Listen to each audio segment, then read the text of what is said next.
जी सिंह जी, ये जो बिल लाए हैं मोदी जी, इसके बारे में क्या ख्याल है? जो किसान के इस धरने पर बैठे हुए हैं सिंधु बॉर्डर पर। पहले तो ये बात समझिए कि जिस बिल को वो समझा ही नहीं पा रहे, इसका मतलब उस बिल की नॉलेज उनको खुद भी नहीं, जिसको समझाया नहीं जा रहा। दूसरी बात यह है कि कल उन्होंने एक बात की थी किसानों से कि आपको इस बिल में कोई ऐसी चीज़ नज़र आ रही है जो गलत है तो हम उसको निकाल देते हैं। तो किसानों ने जवाब बड़ा बढ़िया दिया कि इसमें आपको कौन सी चीज़ ठीक लग रही है जो रखी जानी चाहिए। वो जवाब उनके पास नहीं बचा कि क्या जवाब दें इस बात। दूसरी बात ये आ जाती है सर, मोनोपोली जो है ना, इसका डेमोक्रेसी के साथ बहुत बड़ी लड़ाई है। लोकतंत्र और मोनोपोली, एकाधिकार जिसको बोलते हैं, इसका आपस में कोई गठजोड़ नहीं। तो जिस गठजोड़ को बनाने की कोशिश की जा रही है ना कि एक आदमी के हाथ में सारी पावर दे दी जाए। देखिए, इसमें ना मेरे को किसानी में सिर्फ एक चीज़ अच्छी लग रही है, वो है कॉन्ट्रैक्चुअल। अगर जब किसानों की आलू या जो फसल होती है वो जब सड़कों पे आपको रुलती हुई नज़र आती है ना, उसका कारण ये होता है कि एक साल प्याज कम हुआ, अगले साल सब ने प्याज बो दिया, प्याज ज़्यादा हो गया, प्याज सड़कों पे आ गया। तो ये तो बात समझ आती है, पर इसको अगर आप शेप देते हैं तो वो तरीका बढ़िया था। अब आज की बात समझ लीजिए, पिछले 15 दिनों में प्लास्टिक के दाने का रेट बढ़ा, जिसके ऊपर कंट्रोल जो है वो रिलायंस का है। जब दाने का रेट बढ़ेगा तो सारी चीज़ों का रेट बढ़ेगा। जब रेट बढ़ेगा हर बनी हुई चीज़ का, तो उसका इम्पैक्ट मार्केट के ऊपर आएगा। तो यही काम हम किसानी में करने जा रहे हैं। जब आप एक चीज़ सबको दे देंगे, उसके बाद कहोगे कि अगर ये जुर्म करेगा इसको सज़ा आप नहीं दे सकते, और अगर आप जुर्म करेंगे तो आपको सज़ा मिलेगी। ये कैसा न्याय है? जब आप लोकतंत्र की बात करते हैं तो लोगों का तंत्र है जिसमें सारी बात उसमें क्या रह गया? बात ख़त्म हो गई वहाँ पे। दूसरी बात रह जाती है कि आपने जो चीज़ बोली है वो हम आपको बताएंगे, कोई दिक्कत नहीं, आप बता सकते हैं, पर आप तय तो कीजिए आप किस रेट पे लेंगे।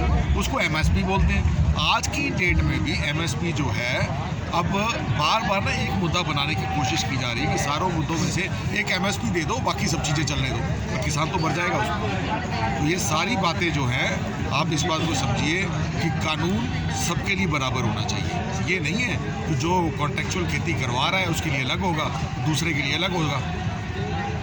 आप बोलते हैं कि वो आदमी कोर्ट में नहीं जा सकता, वो एसडीएम के पास जाएगा। मेरे को एक जवाब दीजिए, एक सारा दिन खेत में खेती करने वाला किसान जब उसके ज़मीन से, जब उसके जिस्म से बदबू आ रही होगी और वो एसडीएम के पास जाएगा, तो वो एसडीएम उस बदबू वाले किसान की सुनेगा या वो चहकते महकते परफ्यूम के साथ जो आदमी आया होगा उसकी सुनेगा? उसका तो एक फ़ोन आ जाएगा, उस पर फैसला हो जाएगा, और एसडीएम ने अगर फैसला दे दिया तो किसान ख़त्म, उसके बाद उसकी आगे सुनवाई नहीं है। तो यहाँ लोकतंत्र का कत्ल हो जाता है। तो लोकतंत्र में एकाधिकार की कोई जगह नहीं। लोकतंत्र में बराबरी को सब कुछ माना गया। जब आप कहते हैं सबका साथ सबका विकास, तो सबका साथ सबका विकास में इस खाली अडानी अंबानी का विकास कैसे हो सकता है? आपकी बात ही गलत हो सकती है। तो कहने का मतलब ये है कि आपने अगर एक की बात की है ना, तो उसमें सारी बात आती है। सारे देश को आपको एक नज़र से समझना चाहिए। अदरवाइज जो किसान है, पंजाब को आदत है हमेशा मोटा आगे करने की, नज़र में वो इसलिए आ जाता है। हरियाणा ने भी आज बोला वो हमारा बड़ा भाई है, तो इस बात को एक्सेप्टेंस तो संसार में आ गई ना कि जहाँ जाएगा सबसे पहले पंजाबी जाएगा। तो पंजाब वाला आगे होकर इस बात के ऊपर इनिशिएटिव ले रहा है, उसको मालिक ने गुण दिया, वो आगे आ गया है। बाकी जो है आज समझ रहे हैं कि एक भाई आगे चला, हम लोग पीछे जाना है। यूपी भी आ रहा है, राजस्थान भी आ रहा है, एमपी भी आ रहा है, बाकी भी आ रहे हैं। सो ये माहौल की बातें हैं, सारी बातें जो है एक को इनिशिएटिव लेना पड़ेगा। हो सकता है इसमें हमें को कठिनाई भी आए, दिक्कतें भी आए, परेशानियाँ भी आएँ।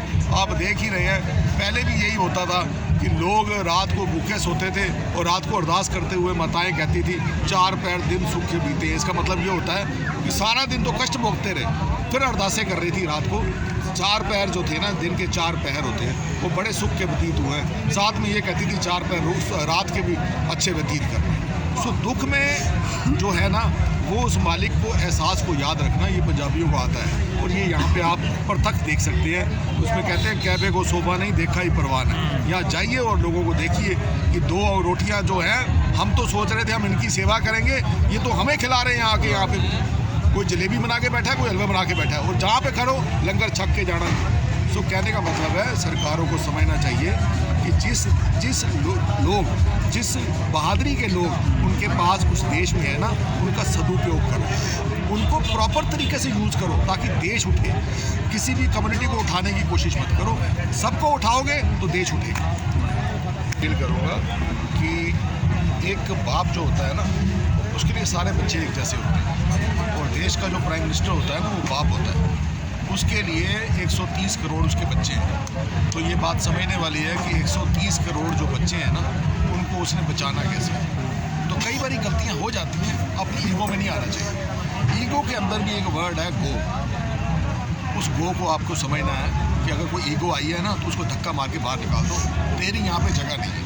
तो आपको चाहिए, अगर गलती हो गई है तो इस कानून को वापसी लीजिए और सहृदय से लोगों को स्वीकार कीजिए कि हम आपके साथ खड़े हैं। हम एक अंबानी के साथ, अदानी के साथ नहीं खड़े। जो लोगों के मन में भ्रम आ चुका है, उसको आप निकालिए और इस कानून को वापस लीजिए और देश में शांति, समृद्धि और सारी कम्युनिटीज़ को आगे बढ़ने के लिए प्रेरित करिए। शुक्रिया।